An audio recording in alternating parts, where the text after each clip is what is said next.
السلام علیکم بھائیوں اور بہنوں، اس ویڈیو میں ہم آپ کو حضرت لوط علیہ السلام کا واقعہ علیہ السلام بتائیں گے۔ حضرت لوط علیہ السلام کی پیدائش اور پرورش ان کے چچا حضرت ابراہیم علیہ السلام نے کی۔ حضرت لوط ابراہیم کے پیغام سے محبت کرتے تھے، ان کا احترام کرتے تھے اور اس پر ایمان رکھتے تھے، یہاں تک کہ جب سب ان کا مذاق اڑاتے تھے۔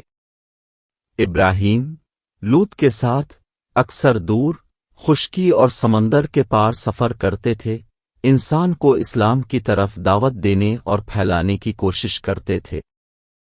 حضرت ابراہیم علیہ السلام اور لوط علیہ السلام کی فلسطین کی طرف ہجرت کے دوران انہیں اللہ کا حکم ملا کہ لوط علیہ السلام کو صدوم کے لوگوں کے لیے نبی اور رسول کے طور پر چنا گیا ہے۔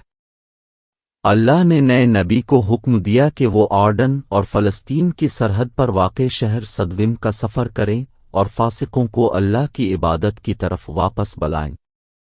صدوم ایک ترقی پذیر شہر تھا جس میں بہت سے مسافر، تاجر اور تاجر تجارت کے لیے آتے تھے۔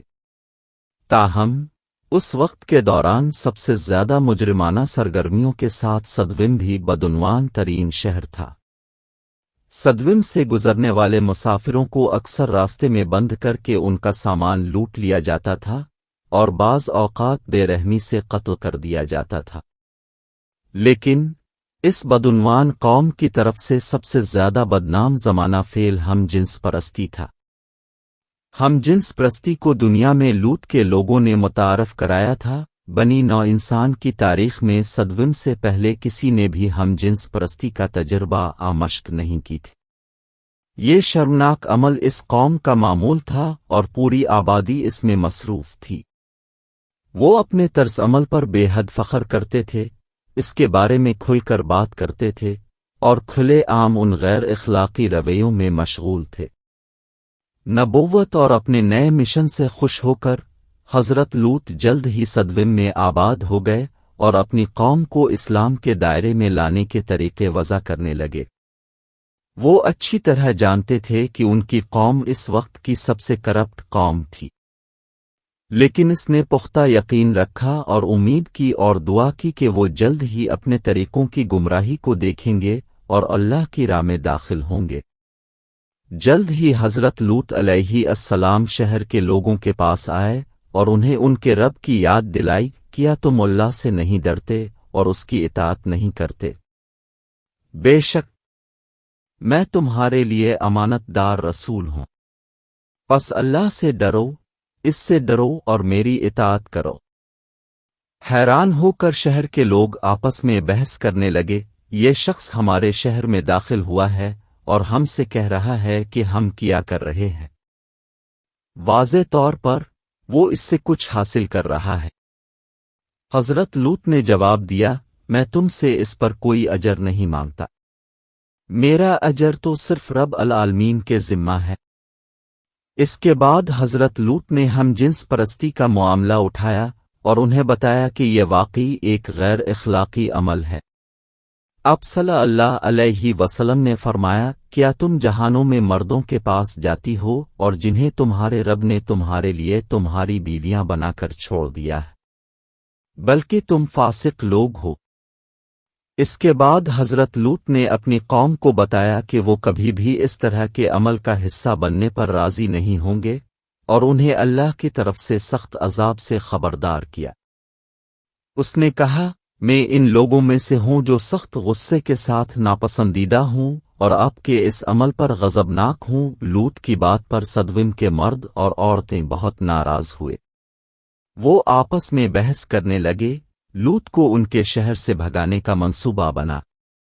پھر انہوں نے حضرت لوط کو تنبیہ کی، اگر تم باز نہ آئے تو اے لوط، بے شک تو نکالے جانے والوں میں سے ہوگا۔